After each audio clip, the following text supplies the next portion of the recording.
Here. Hello, can you see me? Yes, sir. Good afternoon, sir. Himanshu Program. Kya haal hai, Himanshu? You're looking बहुत good. बढ़िया sir. How are you, sir? Why are you looking so happy today? Sir, plant पे बैठा हूँ sir in the factory. What? I am sitting in the factory today. Acha, okay. We are running the plants, running all the plants. Acha, very good, very good. Acha, now, so today is World Health Day, as you know. Yes, sir. And this is the worst time for everybody. So, Right. for two reasons. One, the fear of corona. The other is the uncertainty of what's going to come and what's the future looks like for all of us. Right. So these are troubled times. But anyway, let's try to make some sense out of it. So when you talk about if I was to talk about World Health Day during ordinary times or regular times, we'd be circling around three main mantras of life, right? So basically what has happened is that we are all victims of what we call lifestyle problems, lifestyle diseases, right? Right. And those problems emanate from the following. One, the fact is that we have by nature, by force of circumstance or by technology, we have lost the regular ability to exercise while doing your functions of the day. So like whatever used to be, whether you walked, cycled, motorcycle, whatever you did, but it's all automated now. So basically that particular automatic function of our life has changed. And that has caused huge problems. So one thing we always said was, look, you must exercise enough. And that we described as 40-45 minutes a day, at least 4 or 5 times a week. And you choose your own exercise, but it is basically cardiovascular. Right. And then, so that was to keep your tissue perfusion healthy. That was one part. The second part was to say you need muscle, because muscle by itself gives you the immunity that you need. And if you didn't understand it before, this is the time to understand in its magnitude that people who are healthy, muscular, and have exercised for periods of time, they will have the highest resistance to any onslaught that may come. The second thing is, if you add on some of the lifestyle diseases on the point of not exercising or even exercising, but having diabetes, high blood pressure, underlying, risk factors for heart disease, that only adds on to the misery. So it becomes even more important today to say, look, if you were not active, get active right now, even if you're locked up in your house. So that kind of activity has to be done. Right. The second thing we said was that we have to find a balance with your level of activity to the consumption of calories. So calories are, to be so easily said, is what you eat, when you eat, how much you eat.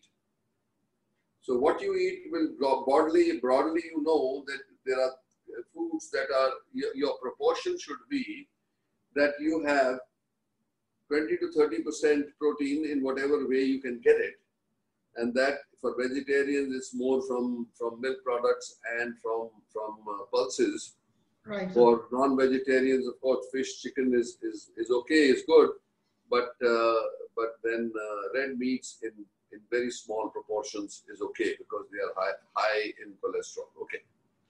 Second thing is that if you balanced yourself from the protein and the fat that you got while you're eating all that, then 60% of your food should be carbohydrates. So basically, that's what you need to, but carbohydrates are complex and refined. Right. So complex are good, refined are not so good. So if you look at the refined ones, there are 4 white sins, as they say. That is sugar, rice, Right. potatoes, and maida. Salt. All the nice things in life. So Right. that's the rule of the world, that what you like the most, you eat the least. But I personally am a moderate, so I think that nothing is banned. Just moderate the quantities on depending what you're eating. So it's not going to kill you if you had sugar like one jalebi, two jalebis, but not the whole plate. Similarly, for fried food, if you had some small samosa once, twice a week, it's okay.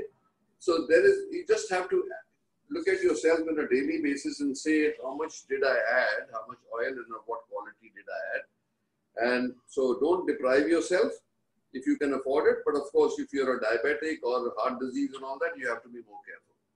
That's so what we say, binge eating is not so great. Try to balance it into 3 meals.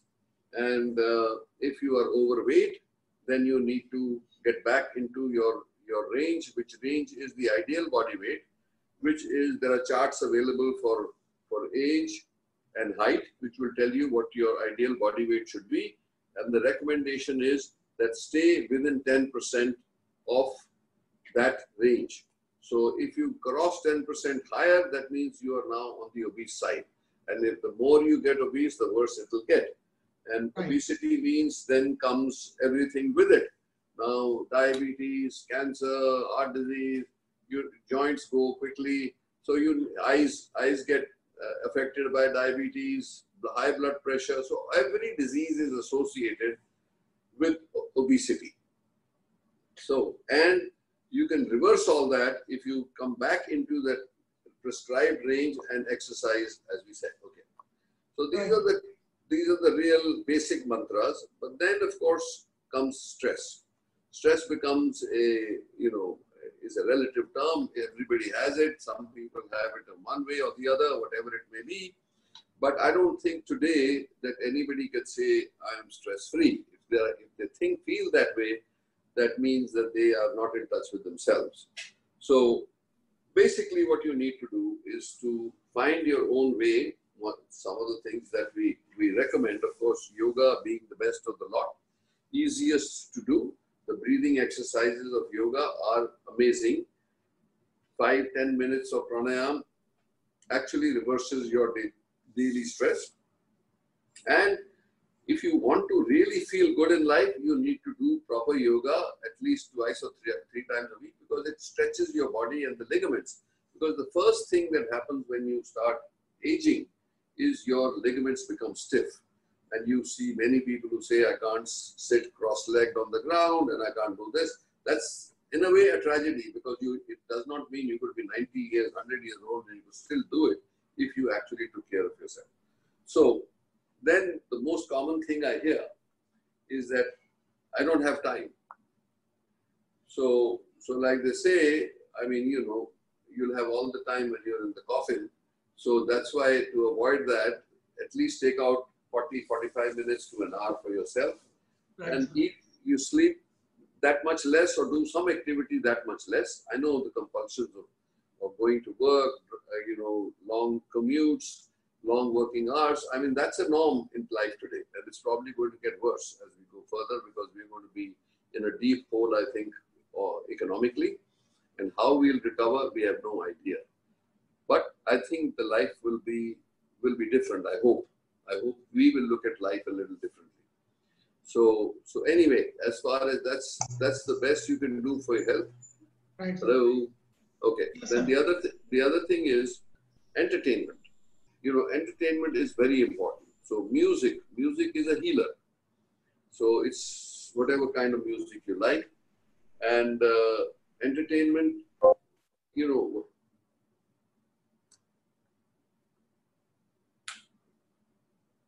So we can hear you. So possibly you're running out of time. I don't think you paid enough for this call. No, sir. We are connected. We are connected. So basically, whatever is your medium of entertainment, in the sense, like I said, music, movies, books, whatever, anything but porn is okay. So I think that you need to incorporate that into your life, because it does bring some richness.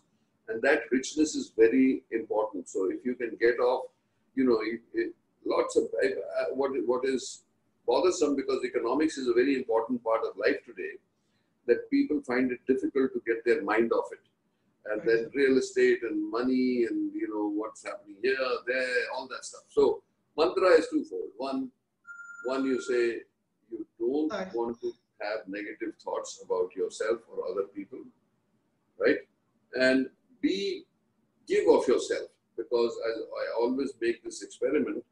You take 5 fingers and you say, what are the most important things in your life that you are yearning for? And everyone will have their own, but typically, even if you had all the material goods and family sort of safety and all that in mind, you usually finish with 4. If you don't with 4, if you have 5, then there's something wrong with you. So the 5th one is, we always say, is the little finger is to give back. And now's the time to give back, actually, if you can. Right. So that one finger will bring you more pleasure than the first 4 fingers that you absolutely correct. Okay. So if there's anybody who wants to ask any questions, I'll be happy. I'll just very briefly introduce our company. So very briefly, take 30 seconds. So we are a $100 million company. Polymed is a $100 million company. And we are exporting to 110 countries products. And mostly exports are to Europe. 30% is going to Europe. We have 9 manufacturing plants, 6 in India and 3 outside India. So we have plant in Italy, Egypt and China, and 6 plants in India. And so we have 225 patents as a company. And we are a public company, publicly listed company on NSE and BSE. We are the only medtech company which is listed on the stock exchange. And we are in the vascular field, renal field, blood bag, respiratory care, oncology. So we are making all consumers medical devices used in this field. And more than 4,000 people work in the company today. 150 people are connected today through video. So, sir, I think your advice has been very, very helpful to everybody. Sir, one more thing, just wanted your view on COVID-19 and what message we should take back, as a group, as a family, to our families for COVID-19. Also, I've heard you a number of times on that, on many TV channels, also on our conference calls and CII, meetings. But maybe to the team, what is your message to the team? So the basics, I think everybody knows by now that how it's an invisible enemy. So of course we know that, and we also know that the first line of defense is personal hygiene, that we've talked about, the hand washing and the distancing, social distancing. That those are the 2-3 things which everybody can do themselves. Right. So then, of course, there was a lot of controversy over whether to wear a mask or not to wear a mask. My thought has been very clear that even if it has 5%, 10%, it now turns out it has a huge protection, that you should wear it. Why not? Now, the concern was that if willy-nilly everyone went out and bought the surgical masks, that there will be not enough masks left for the healthcare provider, which is the real concern. But there should be a very clear-cut understanding that in general public, you do not need N95 or any surgical grade mask from that point of view. Any 2 to 3 layer mask is good enough. Okay. So I think if there is enough supply now, because even a cloth mask is fine. I see you're wearing an N95, it's a little bit of an overkill. Now, the point basically is, if you want to test the efficacy of your mask. So we said people who have the symptoms of possible corona, means cough, sneezing, all that stuff, should wear it. And the reason being that if you wear it, the droplets will not float out into the atmosphere with the velocity that they do otherwise, and you will protect the public around you. Now, with the same logic, if you are in the vicinity and you are wearing a mask, then it's even more so that those droplets will not get to you, because first they are reduced already, the velocity is reduced, and then when you breathe them in, at least a large proportion of them will be caught in the mask. So, simple 3-layered mask, 2-layered mask, which you can acquire is good enough, because, and the way to test it is to take a match, light it and hold it 6 inches away from your mouth and blow. If you are able to blow the match, that means that enough air is coming out so that it's not full protection. If you are unable to, then that mask is effective. So it's a very Okay, simple. I think that's a very good advice. Very good advice. Yeah. So today everybody is now giving the same advisory, including WHO and everybody, to say yes, you should be wearing a mask, especially when basically you don't need it at home if everybody seems to be okay. But even at home, you could do social distancing a little bit, and then of course, if you're going out, always wear one of those 2-3 layer masks, which is enough. And you're going to avoid crowded places, even if you're standing in line somewhere, always keep that distance.